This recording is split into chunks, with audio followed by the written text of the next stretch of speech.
ఇంతకు మునుపు డీజే టిల్లు పాటినంగానే అందరికీ మాజీ మంత్రి మల్లారెడ్డి సారి యాదకొచ్చేటోడు. ఎందుకంటే సారి ఏడికి పోయినా ఏ కార్యానికి పోయినా డీజే టిల్లు పాట లేకుంటే గా కార్యమే అయ్యేది కాదు. సార్ పోడే ఆలస్యం టిల్లు పాట పెట్టేటోళ్ళు, సార్ స్టెప్పులు వేసేటోడు. ఇక ఇప్పుడు తెలంగాణలో కారు సర్కారు పోయిన కాడ నుంచి మల్లన్న జర్రంత నిమ్మలం అయ్యిండు. ఇక గా పాట ఇనొస్తలేదు అని అనుకుంటుండగానే ఇప్పుడు గదే పాట పెట్టుకొని ఇంకోసారి స్టెప్పులు వేస్తుండు. ఇక గాయన ఎవళ్ళు ఎందుకు గంతులేస్తుండు అనేది ఒకసారి అరుచుకొని వద్దాం పార్.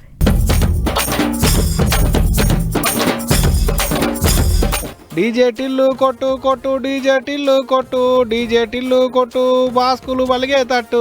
ఇగో గిట్లా ఇంత మునుపు తెలంగాణలో డీజే టిల్లు పాటలకు పాత మంత్రి మల్లారెడ్డి సార్లు స్టెప్పులు వేసినట్టే ఇప్పుడు షెయి పార్టీ లీడర్ జగ్గన్న కూడా స్టెప్పులు వేస్తున్నాడు చూడోలి. అన్న పుట్టిన రోజుని కేకు కత్తిరిచ్చేందుకు అభిమానులు రమ్మంటే సంగారెడ్డికి పోయిండట జగ్గన్న.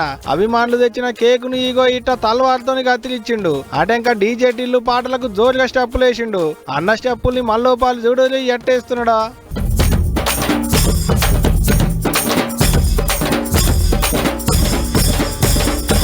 ఇక పనిల పని అట్ట పబ్లిక్ తోని ఓపాలి మాట్లాడుకుంటా జోరు ముచ్చట్లు చెప్పిండు జగ్గన్న. ఊకే ఫోన్లు చేసి తిప్పల పెడుతులనే వచ్చిన, అంతేగాని పుట్టినరోజులు కేకులు కత్తిరిచ్చుడు నాకు పెద్దగా నచ్చవు అన్నట్టే మాట్లాడుకొచ్చిండు. మీరందరూ అడిగారు కాబట్టి ఇది 4వ సంవత్సరం బర్త్డే ఫంక్షన్కి ఒప్పుకున్నా. 2 ఏళ్ళకు 3 ఏళ్ళకు ఒకసారి బర్త్డే ఫంక్షన్ జరుపుకోండి, అది బెస్ట్. అదంతా ఓకే. ఆగనాట 2-3 ఏళ్ల కోపాలు చేసుకోవాలన్నట, కానీ ఏటాటకి కేకులు కత్తిలిచ్చే కార్యం వద్దు అంటున్నాడు. అంతేకాదట సారును కలిసేందుకు అంటే పట్నం కూడా ఉరికి రావద్దట.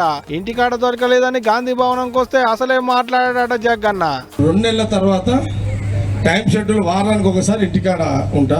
దయచేసి మన కార్యకర్తలు ఎవ్వరు కూడా హైదరాబాద్ వచ్చే ప్రయత్నం చేయకండి. నా అంతటా నేను ఫీల్డ్లకు వచ్చేంత వరకు మీరెవ్వరు కూడా హైదరాబాద్ వచ్చే ప్రయత్నం చేయకండి. కాబట్టి సంగారెడ్డి నియోజకవర్గానికి సంబంధించిన వాళ్ళు ఎవరు కూడా గాంధీ భవన్కి రావద్దు, మీరు డిస్టర్బ్ కావద్దు, నన్ను డిస్టర్బ్ చేయొద్దు. అది విన్నారు కదా జగ్గన్న ఏమంటుండో. సారే 2 నెలల తర్వాత వారానికి కోపాలి సంగారెడ్డికి వస్తాడట, కానీ ఆయన కొరకు పట్నం ఎవరు రావద్దట. అంతేకాదు ఇంకేమంటుండో ఈయనది. 1 వచ్చే పండుగలకు పైసలు సుధరాయించాలి. 2 ఇప్పటిదాకా పండుగల కోసం పంచిపెట్టిన పైసల కోసం అప్పులు తెచ్చినే కట్టాలి. నేను పైసలు సంపాదిస్తే మీకు పంచి పెడతా. నేను నా భార్యకు నవరా డైమండ్ నెక్లెస్ ఇప్పిలేదు, నా పెండ్లానికి ఏమంటారు అది ఇల్లు కట్టిలేదు. పండుగలకు పంచిపెట్టిన అప్పులు తీర్చాలన్నట, కొత్తగా పంచిపెట్టేందుకు పైసలు సంపాదించాలన్నట. ఇప్పటి వరకు ఆయన చేసిన అప్పులతోని ఇంటి ఆమెకు బంగారం కొనలే, ఇల్లు కట్టియలేదు అన్నట్టే మాట్లాడుకొచ్చిండు.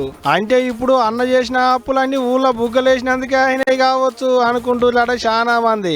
పండుగలకు పాపాలకు ఊళ్ళలో బుగ్గలు వేయించేందుకు ఏట 2 కోట్లు ఖర్చు అయితే అన్నట్టే మాట్లాడుకొచ్చిండు జగ్గన్న. గిట్ట పుట్టినరోజుకు కేకులు కత్తిరిచ్చేందుకు పోయిన జగ్గన్న పార్టీ కార్యకర్తలకు ఇచ్చంతాల ముచ్చట్లు చెప్పుకొచ్చిండు. ఏదైతే కానీ జగ్గన్న అంటే జగ్గన్నే పోండ్రి, ఏది చేసినా అలాగుంటది అన్న.